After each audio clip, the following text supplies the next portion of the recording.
السلام علیکم مائی listener and reader, کیسے ہیں آپ سب؟ یہ ہے میرا فرسٹ ناول جو کہ ہے در یار، جو کہ لکھا ہے سارہ شاہ نے۔ کائنڈلی میرے چینل کو لائک اینڈ سبسکرائب کریں۔ میں آپ کے لیے ایسے مزے کے مزید ناولس لے کر آؤں گی، اور آپ اسے کانوں میں ایئر پوڈس لگا کر بھی سن سکتے ہیں اور ساتھ اپنا کوئی بھی کام کنٹینیو رکھ سکتے ہیں۔ آپ کے دونوں کام ہو جائیں گے، ایسے ناول بھی سنا جائے گا اور وہ بھی۔ میں امید کرتی ہوں کہ میں مسٹیکس نہیں کروں گی زیادہ اس ناول میں، کیونکہ ان کی بھی مسٹیکس ہوتی ہیں، لکھنے والوں کی بھی۔ Let's start. السلام علیکم بی جان۔ ڈائننگ ہال میں بھاری گمبھیر آواز گونجی۔ نوری کی طرف متوجہ بی جان نے چونک کر آواز کی طرف دیکھا۔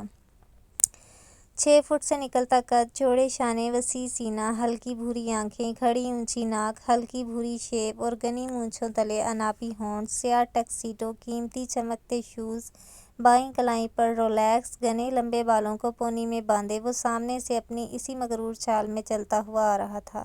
سردار ربران شاہ، جی ہاں سردار ربران شاہ، مردانہ وجاہت کا شاہکار، مگر وہ اپنے اس حسن سے یکسر بے نیاز تھا۔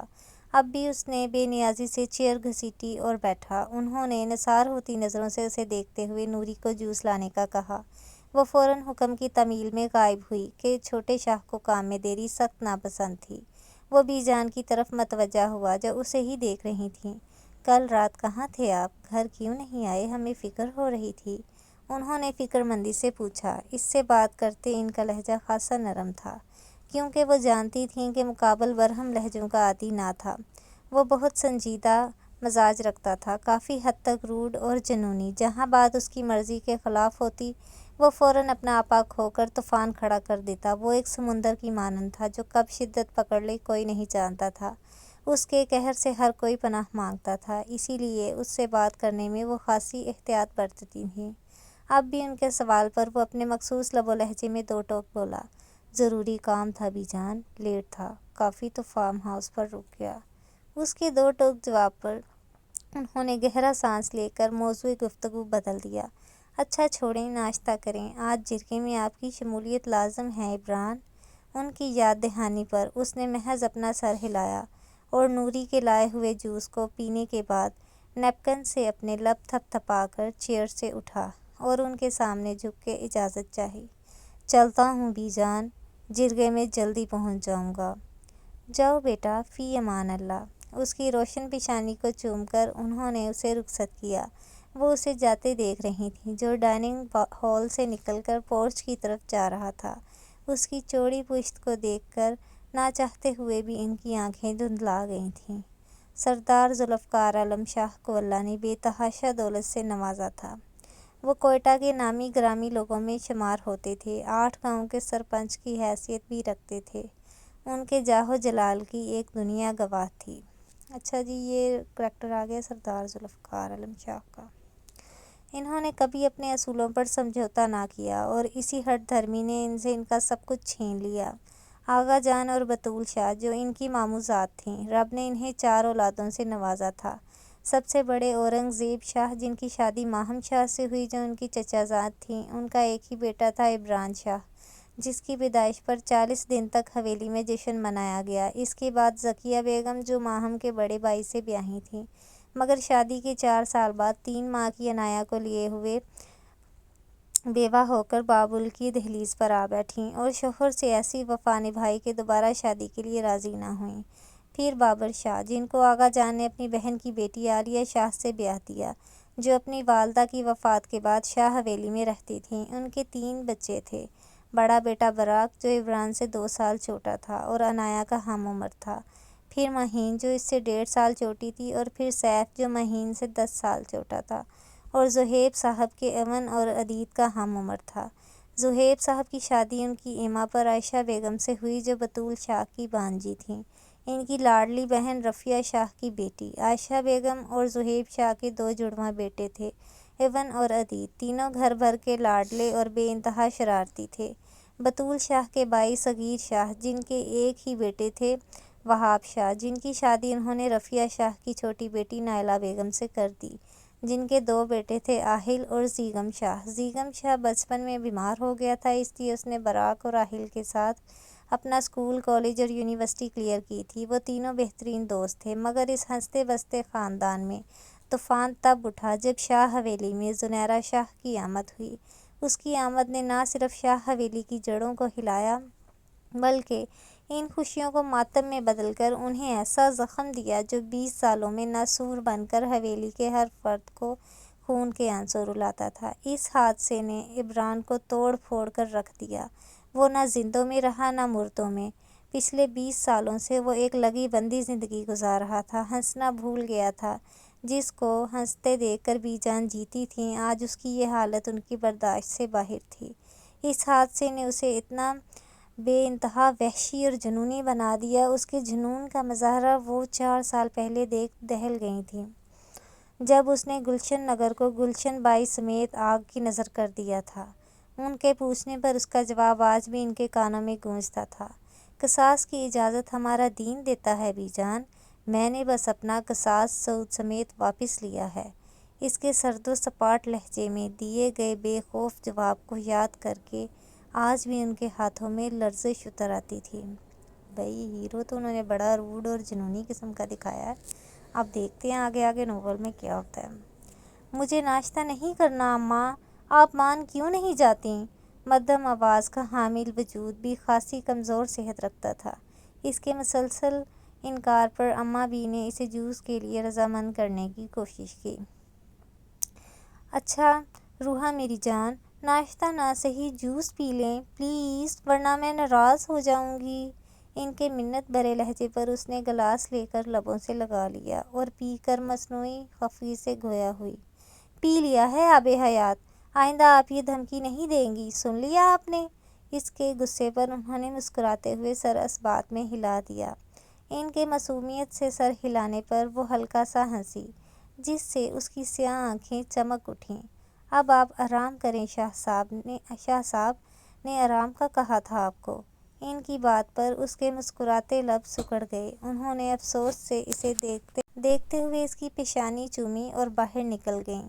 پیچھے اس کی سیاہ آنکھوں سے آنسو قطار در قطار بے آواز بہتے اس کی کن پٹیوں میں جذب ہوتے گئے۔ کھڑکی سے اسے روتے دیکھ اماں بی کی بوڑھی آنکھیں بھی نم ہو گئی تھیں۔ اچھا یہ کوئی لڑکی ہے جس کو اماں بی دیکھ کر نا ان کی بھی آنکھیں جو ہے نم ہو گئی ہیں۔ دیکھتے ہیں اس کا بھی کیا کریکٹر ہے۔ اٹھ جا کمینے، کب تک سویا مرا رہے گا؟ اٹھ براق اٹھ منحوس، ورنہ تیرا چوکٹھا پھوڑ دوں گا۔ وہ جو خواب میں اس فری پیکر کے چہرے پر جھکنے ہی والا تھا، بے دردی سے کھینچے گئے کمبل پر ہڑبڑا کر اٹھ بیٹھا۔ اپنے حسین خواب میں مداخلت کرنے والے کمینے آہل کی طرف خونخوار نظروں سے دیکھا جو خود بھی اسے گھور رہا تھا۔ کیا موت ہے تجھے، سونے کیوں نہیں دے رہا کمینے؟ اونچی آواز میں بولا۔ بعد میں سونا، پہلے اٹھ اور مجھے ناشتہ بنا کر دے، بھوک لگی ہے، جلدی کر۔ اس کے چیخنے پر وہ بھی اپنے ماتھے پہ آئے بالوں کو دائیں ہاتھ سے سنوارتا چمک کر بولا۔ اس کے شاہی فرمان اور تیسرے کمینے زیغم کو سویا دیکھ کر اس کا پارا ہائی ہوا تھا۔ تو میں کیا کروں، تیرے باپ کا نوکر نہیں ہوں کمینے، جا دفع ہو اور بنا کر کھا لے اب۔ اچھا خبردار مجھے چھیڑا تو منہ توڑ دوں گا، چل نکل اب۔ حلق کے بل گرایا۔ اس کے گرانے پر زیغم بھی ہڑبڑا کر اٹھ بیٹھا اور معاملہ سمجھنے کی کوشش کرنے لگا۔ نوکر ہی سمجھ خود کو، اب اٹھ، ڈرامہ بند کر، وہ بھی جواباً چلایا۔ اس کے چلانے پر براق نے پاس پڑا ٹائم پیس اسے کھینچ مارا جو اس کے کندھے پر ٹھا کر کے لگا۔ درد سے بلبلاتے اس نے جواباً ایش ٹرے اسے ماری جو اس کے جھکنے پر خاموش بیٹھے زیغم کے ماتھے پر لگی۔ زیغم بیچارہ۔ اب وہ تینوں ایک دوسرے کو خونخوار نظروں سے گھورتے ہوئے ایک دوسرے پر جھپٹ پڑے اور فلیٹ ان کے چلانے کی آوازوں سے گونج اٹھا۔ وہ تینوں جب بھی کراچی آتے اسی فلیٹ میں رہتے، باہر کا کھانا پسند نہ ہونے کی وجہ سے اپنی اپنی باریاں مقرر کرتے تھے، جس میں سب سے زیادہ ڈنڈی براق مارتا تھا اور نتیجہ مہاردار نکلتا تھا۔ وہ لال نیلے پیلے ہوتے ایک دوسرے سے شام تک کلام نہ کرتے تھے، مگر ان کا ایک دوسرے کے بغیر گزارا بھی ممکن نہ تھا۔ صبح بخیر امی، کمرے سے باہر آتے اس نے پیچھے سے ان کے گلے میں باہیں ڈال کر ان کا گال چوم کر انہیں صبح بخیر کہا تھا۔ ان کے سبزی کاٹتے ہاتھ رک گئے۔ اتنی جلدی کیسے اٹھ گئیں تم؟ چھٹی کے دن تو تمہاری صبح 11-12 بجے ہوتی ہے نہیں؟ انہوں نے اس کے 8 بجے اٹھنے پر میٹھا طنز کیا، جس پر وہ آنکھیں پٹپٹا کر معصومیت سے گویا ہوئی۔ آپ ہی تو کہتی ہیں نا سسرال والے یہ سب برداشت نہیں کرتے، تو اس لیے یہاں اپنی نیند پوری کر رہی ہوں، کیا نہیں کر سکتی؟ اس کے جواب پر نور بیگم نے بمشکل اپنا غصہ ضبط کیا۔ اپنی عادات بدل لو ولینا، سسرال میں مشکل ہوگی، عادات اتنی جلدی نہیں چھوٹتی۔ اپنی عزت افزائی پر وہ ایک لمبی انگڑائی لیتی اور آنکھ میچ کر نور بیگم کو چڑھاتی کچن میں بھاگ گئی۔ پیچھے وہ اس کے بچپنے پر بڑبڑا کر رہ گئی۔ کن خیالوں میں گم ہیں بی جان؟ وہ ماضی کے جھروکوں میں گم تھیں کہ عائشہ نے ان سے پوچھا۔ کن خیالوں میں گم ہونا ہے عائشہ؟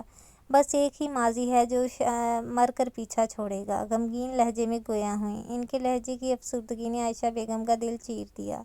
خود کو ہلکان مت کریں بی جان، آپ کے سہارے ہی تو یہ حویلی کھڑی ہے، آپ ہی ہمت ہار دیں گی تو ہم سب بالکل ڈھہ جائیں گے۔ عائشہ بیگم کی تسلی پر انہوں نے گہرا سانس لے کر خود کو کمپوز کیا اور عائشہ بیگم ان کے سنبھل جانے پر بے ساختہ مسکرائی تھیں۔ سب ابھی تک نہیں اٹھے؟ اٹھائیں انہیں، دیر تک سونا اچھی بات نہیں ہے، اور جو نہ اٹھے اس کا ناشتہ لنچ بند، سن لیا آپ نے؟ انہوں نے میز کی طرف آئی عالیہ بیگم کو دیکھ کر ان دونوں سے باقی سب کے بارے میں استفسار کیا، مگر ان کی خاموشی پر وہ سمجھ گئیں کہ سب سو رہے ہیں، اس لیے کرخت لہجے میں گویا ہوئیں۔ ان کے رعبدار لہجے پر وہ خائف ہوئیں اور سر اس بات میں ہلا گئیں۔ اب ان کے اٹھنے پر ان دونوں کی نظر ان کے چھوٹے ناشتے پر پڑی اور وہ سمجھ گئیں کہ ماضی کا سفر طے کرتے کرتے وہ اپنا ناشتہ پھر ادھورا چھوڑ گئی ہیں۔ عمر کے اس حصے میں آ کر بھی بظاہر مضبوط ہونے کے باوجود وہ 20 سال پہلے کے زخم کو یاد کرتے ہر چیز پر فراموش کر دیتی تھیں۔ ایسی حالت ان کی آج سے پہلے کبھی نہیں ہوئی تھی۔ ان کی جگہ کوئی اور ہوتا تو اب تک ڈھہ چکا ہوتا، مگر وہ ایک مضبوط چٹان کی مانند ڈٹ کر کھڑی تھیں۔ طبلے کی مخصوص آواز، گھنگروں کی چھنکار، مردوں کے گلے میں جھولتی بے باک کہکے لگاتی عورتیں، گلشن نگر کا ماحول ویسا ہی تھا جیسا ہمیشہ ہوتا تھا، مگر آج اس میں ایک ہلچل مچی تھی، اور اس کی وجہ وہ خاص رقص تھا جو گلشن بائی کی بیٹی نے پیش کرنا تھا، جس میں شہر کے خاص لوگ مدعو تھے۔ داخلی دروازے کے سامنے موجود تخت پر گلشن بائی موجود تھی، جس نے چمکتی سرخ ساڑی اور چہرے پر بے تحاشا میک اپ کیا ہوا تھا۔ اس کے چہرے کی چمک بتاتی تھی کہ وہ آج بے حد خوش ہے۔ اس نے پاس کھڑی روبی کو زونی کو لانے کے لیے کہا، جو فوراً اندر مخصوص کمروں کی طرف چل دی۔ ایک کمرے کے دروازے پر دستک دی، جس پر اسے فوراً اندر آنے کی اجازت مل گئی۔ اندر داخل ہوتے ہی اس کی نظر آئینے میں عکس پر ٹھہری۔ لمبے کالے بال جو بائیں کندھے پر چوٹی کی صورت پڑے تھے، روشن پیشانی پر مانگ ٹیکا، سیاہ آنکھوں میں کاجل جو رات کی سیاہی کو مات دیتا تھا، ستواں ناک، عنابی گال اور جان لیوا خم لیتے ہونٹ سرخ رنگ سے مزین تھے۔ کانوں میں بڑے بڑے اویزے، گلے میں قیمتی ہار، سرخ گھیرے دار فراق میں اس کا سراپا ایک قیامت ڈھا رہا تھا۔ گورے ہاتھ پاؤں میں رچی مہندی اور نازک پیروں میں پائل الگ بہار دکھا رہی تھی۔ خانم کہہ رہی ہیں کہ آپ جلدی کریں، مہمان آ رہے ہیں، روبی نے مودم لہجے میں گلشن بائی کا پیغام منعن سنا دیا۔ ایسا کرو میرا دوپٹہ سیٹ کر دو، پھر چلتے ہیں۔ اس کی بات سن کر اس نے روبی کو دوپٹہ اڑانے کا کہا، جو اس نے اس کے سر پر اڑا کر سائڈ سے سیٹ کر دیا۔ یار چل نا، سچی اگر تجھے اچھا نہ لگا تو جلدی واپس آ جائیں گے، پلیز مان جا، دیکھ میرا اچھا دوست نہیں ہے، چل نا۔ پچھلے آدھے گھنٹے سے جیٹی اور دانی بوبی کو منانے کی کوشش کر رہے تھے، مگر وہ تھا کہ مان کے نہیں دے رہا تھا، اس لیے اب دانی نے اسے نیا راستہ دکھایا، جس پر وہ سوچ میں پڑ گیا۔ اچھا ٹھیک ہے، مگر وہ وعدہ کرو وہاں کوئی فضول حرکت نہیں کرو گے، ہم جلدی آ جائیں گے۔ کمینوں، تم لوگوں کی وجہ سے مانا ہوں، بابا کو پتہ چل گیا نا تو کھال ادھڑوا دیں گے میری۔ وہ ان کے بے حد اصرار پر نیم رضامند ہوا اور ساتھ اپنی پریشانی بھی ظاہر کر دی۔ یار انہیں کون بتائے گا، اور ہم کون سا وہاں رات گزارنے جا رہے ہیں۔ اب کی بار جیڈی پہلے کچھ سنجیدہ ہو کر پھر شرارت سے آنکھ دبا کر بولا، جس پر بوبی نے کھا جانے والی نظروں سے اس کے مسکراتے چہرے کو دیکھا۔ سالے ہڈیاں توڑ دوں گا اگر ایسا کچھ سوچا تو، وہ دانت پیس کر بولا۔ اچھا نہیں کرتے، تو چاہتا ہی ہے کہ ہم لڑکیوں کو دیکھ دیکھ کر دور سے ہی آہے بھریں۔ ماہی میری جان اٹھ جاؤ، بی جان ناراض ہو رہی ہیں، اٹھو شاباش۔ ہلکے پنک کلر سے سجے کمرے کے عین وسط میں جہازی سائز بیڈ پر نسوانی وجود محو خواب تھا، جسے عالیہ بیگم جگانے کی کوشش کر رہی تھیں۔ ان کی آواز پر اس نے اپنے چہرے سے کمبل ہٹایا، جس سے اس کا چہرہ واضح ہوا۔ گولڈن شولڈر کٹ بال، گرے آنکھیں، تیکھی ناک اور باریک ہونٹ، سفید رنگت کی حامل مہین شاہ برا کی لاڈلی اور عبران کی جنون کی حد تک دیوانی تھی، مگر اب اس دیوانگی نے کیا رنگ لانے تھے یہ تو وقت نے ہی بتانا تھا۔ باتھ روم کا دروازہ کھلا جہاں سے عنایا شاہ باہر آئی۔ سانولی رنگت، خوابناک بھوری آنکھیں، کالے لمبے بال، سرخ ہونٹ، بڑے بڑے گال، متناسب سراپا، لمبا قد اور مہین کی گہری دوست۔ عمروں کا فرق ہونے کے باوجود ان کی آپس میں بہت بنتی تھی۔ وہ کمرہ بھی شیئر کرتی تھیں۔ اسی غائبانہ طور پر اپنی بھابھی مان چکی تھی اور شاید عالیہ بیگم اسے اپنی بہو بھی۔ اسے دیکھ کر وہ اٹھ کھڑی ہوئی اور اس کے پاس آئیں۔ اس کا ماتھا چوم کر ان دونوں کو جلدی باہر آنے کی ہدایت کی۔ اوکے موم، ہم آتے ہیں، آپ تب تک بی جان کو سنبھالیں۔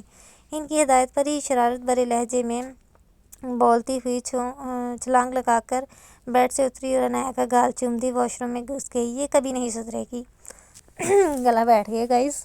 اس کے بچپنے پر وہ عنایا سے بولی، جس پر وہ محض مسکرا کر رہ گئی۔ یار لینا، ناشتہ دے دو میری بہن، ورنہ میں نے اور انو نے بھوک سے مر جانا ہے۔ یہ دہائی اذلان کی تھی جو الینا سے 2 سال چھوٹا تھا اور انوشے جڑواں تھے۔ اب بھی پچھلے آدھے گھنٹے سے الینا کو کچن میں طیب آزمائی کرتے دیکھ ان کے صبر کا پیمانہ لبریز ہو گیا تھا۔ افتخار صاحب ایک گورنمنٹ ملازم تھے۔ انہیں اور نور بیگم کو اللہ نے 3 بچوں سے نوازا جو ان کا کل اثاثہ تھے۔ افتخار صاحب شادی کے 18 سال بعد ایکسیڈنٹ میں جان کی بازی ہار گئے۔ تب سے نور بیگم سلائی کر کچھ احمد صاحب کی پینشن سے گھر کا نظام چلاتی تھیں۔ الینا اسکالرشپ پر میڈیکل کے 4تھے سال میں تھی۔ اذلان اور انوشے BSc کر رہے تھے۔ وہ ایک پرسکون زندگی گزار رہے تھے، مگر الینا کی پرسکون زندگی میں براق نام کے پتھر نے ہلچل مچا دی تھی۔ السلام علیکم بی جان۔ انہوں نے بات کر کے فون رکھا ہی تھا کہ اچانک ابھرتی آواز پر سامنے دیکھا جہاں مہین انگوری رنگ کے برانڈڈ سوٹ میں ملبوس، گلے میں دوپٹہ لٹکائے، بالوں کی اونچی پونی کی اپنے لاپرواہ حلیے میں عنایا کے ہمراہ کھڑی تھی۔ وعلیکم السلام، جلدی نہیں اٹھ گئیں آپ دونوں؟ ابھی تو بس 11 بجے ہیں۔ سلام کا جواب دے کر وہ ناراضگی سے طنزیہ گویا ہوئیں۔ ان کے طنز پر ماہی قہقہ لگا کر اٹھی اور عنایا مسکرا کر سر جھکا گئی۔ ان کی ڈٹائی دیکھتی وہ خفگی سے گھور کر رہ گئیں۔ ارے میری پیاری بی جان، غصہ مت کریں نا، آپ صرف ہنستے ہوئے اچھی لگتی ہیں۔ وہ آنکھیں پٹ پٹا کر معصومیت سے بولی، جس پر وہ نہ چاہتے ہوئے بھی مسکرا دیں۔ یاہو، یہ ہوئی نا بات۔ دیکھو انا، بی جان مسکراتے ہوئے کتنی کیوٹ لگتی ہیں۔ ان کے مسکرانے پر وہ خوشی سے بھرپور لہجے میں عنایا سے بولی، اس کی باتوں سے مسکرا رہی تھی۔ بالکل، آپ کے مسکرانے سے اس گھر میں رونق ہے نانو۔ اس نے بھی سچے دل سے ان کی تعریف کی۔ دروازے میں کھڑے 3 وجود محبت کے یہ مظاہرے دیکھ کر صدمے میں چلے گئے تھے۔ دس از ناٹ فیئر بی جان، ہمارے سامنے ان چڑیلوں کو پیار کر کے آپ کا دل خوف خدا سے نہ کانپا؟ یہ دکھی آواز سیف کی تھی، جو اب ایون کے کاندھے پر سر رکھ کر نادیدہ آنسو صاف کر رہا تھا۔ بالکل بی جان، ہمیں کیا کچرے سے اٹھایا تھا جو ایسی ناانصافی کرتی ہیں آپ کے عدید بھی ہاتھ نچا کر بولا، جس پر پہلے ہی آگ بگولا ہوتی ماہی بھڑک اٹھی۔ بالکل کچرے سے اٹھایا تھا، اور معاف کرنا، پیار لینے والی شکل بھی ہوتی ہے۔ یہ منہ اور مزدور کی دھال۔ وہ چمک کر بولی۔ اپنی اس عزت افزائی پر اس سے پہلے وہ آستین چڑھا کر میدان میں اترتے بی جان سرد سے بولی، بس بس، ہم سب پیار کرتے ہیں۔ ماں کا پیار ساری اولاد کے لیے برابر ہوتا ہے، سمجھ گئے آپ؟ ان کے ممتا بھرے لہجے پر وہ سب نے بے ساختہ مسکرا دیے تھے۔ جانتے تھے کہ بی جان کی ان میں جان بستی ہے، مگر ایک ایسا وجود بھی تھا جو اس محبت سے محروم ایک سائڈ پہ کھڑکی میں کھڑا تھا۔ کھڑکی سے باہر دیکھتی خاموش آنسو بہا رہی تھی۔ کیا کر رہی ہے میری بچی؟ کچھ نہیں اماں، ایسے ہی آسمان کو دیکھ رہی تھی۔ دیکھے نا، اس نے کتنوں کو اپنی آغوش میں لے رکھا ہے، کتنا بڑا دامن ہے اس کا۔ صرف انسانوں کے لیے دامن تنگ پڑ جاتے ہیں۔ اس کے لہجے کی یاست اور تلخی نے اماں بی کا دل چیر دیا تھا۔ ایسا نہیں کہتے میری جان، کچھ لوگ مجبور بھی تو ہوتے ہیں، وہ توازن رکھنا نہیں جانتے اور زندگی کی اہم بازی ہار جاتے ہیں۔ انہوں نے نامحسوس انداز میں صفائی پیش کی، جس پر روحا کے لبوں پر اذیت ابھری۔ مجبور لوگ صرف بازی نہیں ہارتے اماں، بلکہ اپنے سے منسلک لوگوں کو تکلیف کی اس کھائی میں دھکیل دیتے ہیں جس سے نکلنے میں انہیں عمریں لگ جاتی ہیں۔ روحا کے گہرے تجزیہ پر وہ گہرا سانس لے کر رہ گئیں۔ اچھا چھوڑو، آؤ کھانا کھا لو، تمہاری پسند کا بنا ہے سب کچھ۔ اور اپنی دوائی لے لی تم نے؟ انہوں نے موضوع بدل دیا۔ ان کے سوال پر وہ سر ہلا کر کھڑکی سے ہٹ کر باتھ روم کی طرف بڑھ گئی۔ وہ اسے دیکھ رہی تھیں، گرے سادے سوٹ میں ملبوس، بالوں کا جوڑا بنائے جو اب بکھر چکا تھا، کمزور جسم، چہرے پر کھنڈی زردی اور سیاہ نم آنکھوں میں گہری اداسی۔ اس لیے تمہارے لیے دعائیں نکلتی تھیں میرے دل سے کہ کوئی ایسا ہو جو اس کے سارے دکھوں کا مداوع کر دے، مگر ان دکھوں کا مداوع ہونا تھا یا اسے اور دکھ ملنے تھے، یہ قسمت نے طے کرنا تھا۔ یہ ایک وسیع میدان تھا جس میں ایک طرف گاؤں کے لوگ اور ان کے سامنے چارپائیوں پر جرگے کے معزز بزرگ بیٹھے تھے، یہ جرگہ محمد دین کا گاؤں کا نمبردار تھا، اس کے بیٹے ناظم کے گناہ کی سنوائی کے لیے لگایا گیا تھا، جس نے گاؤں کے کسان منصور کی بیٹی شانو سے زیادتی کی تھی۔ وہ سب سردار بی بی اور ان کے پوتے کا انتظار کر رہے تھے، جن کی موجودگی میں فیصلہ ہونا تھا۔ اچانک وہاں سیاہ براڈو آ کر رکی، جس کی ڈرائیونگ سیٹ سے سردار عمران شاہ سفید کلف لگے سوٹ پر سیاہ مردانہ شال اوڑھے، پاؤں میں سیاہ گھیڑی پہنے اپنے پورے قد سے اترا تھا، اور اٹھی گردن سمیت اس نے پچھلے طرف کا دروازہ کھولا، جہاں سے بی جان سفید شلوار قمیض میں سر پر دوپٹہ اوڑھے عمران کا ہاتھ تھام کر اتری تھیں۔ سنوائی شروع کی جائے۔ بی جان اپنے مخصوص جلال بھرے لہجے میں گویا ہوئیں، جس پر چہم گوئیاں کرتے مجمع کو سانپ سونگھ گیا۔ پیش ہوتے گواہ نے بغیر ڈرے ساری بات بتا دی، کس طرح ناظم نے شانو کو اپنا شکار بنا کر کھیتوں میں پھینک دیا۔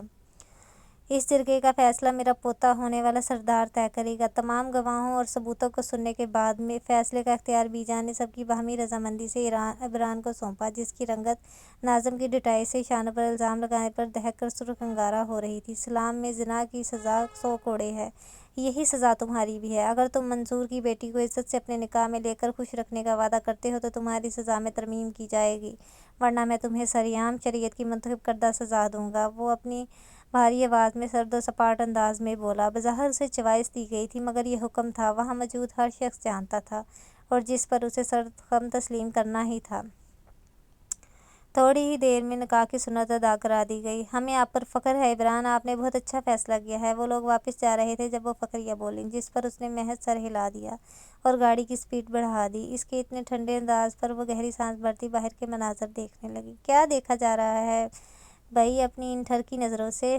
کمرے میں داخل ہوتے ہی اس کی نظر سامنے اٹھی، جہاں ماہی گرد سے بے نیاز باہر دیکھ رہی تھی۔ اس کی اتنی گہری محبت پر وہ کچھ مشکوک ہوتی بولی، اچھا تو عمران بھائی کو دیکھا جا رہا ہے؟ ایسے بے خبر ہو کر جواب نہ ملنے پر وہ کچھ آگے آئی اور نگاہ سیدھا پورچ میں کھڑی گاڑی سے نکلتے عمران پر پڑی، جو اب بی جان کو سہارا دے کر اندر لے جا رہا تھا۔ وہ شاید جرگے سے لوٹے تھے، اس نے ایک بار بھی اسے نہیں دیکھا تھا۔ کچھ خائف ہو کر اس نے اس کو جھنجھوڑا، جس پر وہ چونک کر اس کی طرف متوجہ ہوئی۔ او انا، تم کب آئیں؟ تب ہی جب تم عمران بھائی میں گم تھیں، اور اتنی گم تھیں کہ میری آمد کا پتہ نہیں چلا تمہیں۔ کچھ روٹھے پن سے طنزیہ گویا ہوئیں، جس پر ماہی سر جھکا گئی۔ خود کو بے نام منزلوں کی جستجو میں ہلکان مت کرو ماہی، اختتام پر موجود اندھی گلی تمہیں اذیت دے گی۔ اس کے سر جھکانے پر اسے سنجیدگی سے نصیحت کی۔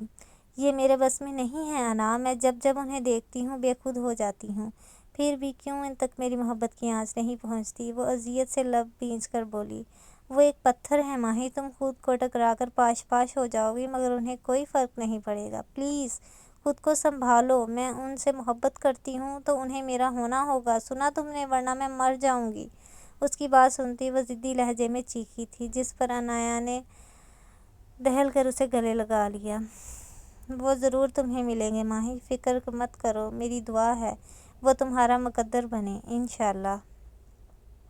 اوکے تو گائز، ہم اپنے ناول کا ایپیسوڈ کا اینڈ کرتے ہیں، اور اب ہم کل ملیں گے اگلی ایپیسوڈ کے ساتھ۔ سیکنڈ ایپیسوڈ ہوگی جو ہماری، انشاءاللہ۔ آپ سب سے ہمیں دعاؤں میں یاد رکھیے گا، اور ہمارے چینل کو لائک اور سبسکرائب کرنا پلیز مت بھولیے گا۔ اور میں نے آپ کو بتایا بھی ہے کہ تھوڑی بہت مسٹیکس ہوتی ہیں ناولز میں، تو تھوڑی بہت ہوئی ہیں، کیونکہ انہوں نے بھی کچھ مسٹیکس کی ہوئی ہیں لکھنے میں۔ آپ چینل کو لائک اور سبسکرائب کرنا مت بھولیے گا۔ میں آپ کے لیے ایسی اچھی سٹوریز لے کر آؤں گی۔ یہ ناول مجھے تو بہت اچھا لگا ہے۔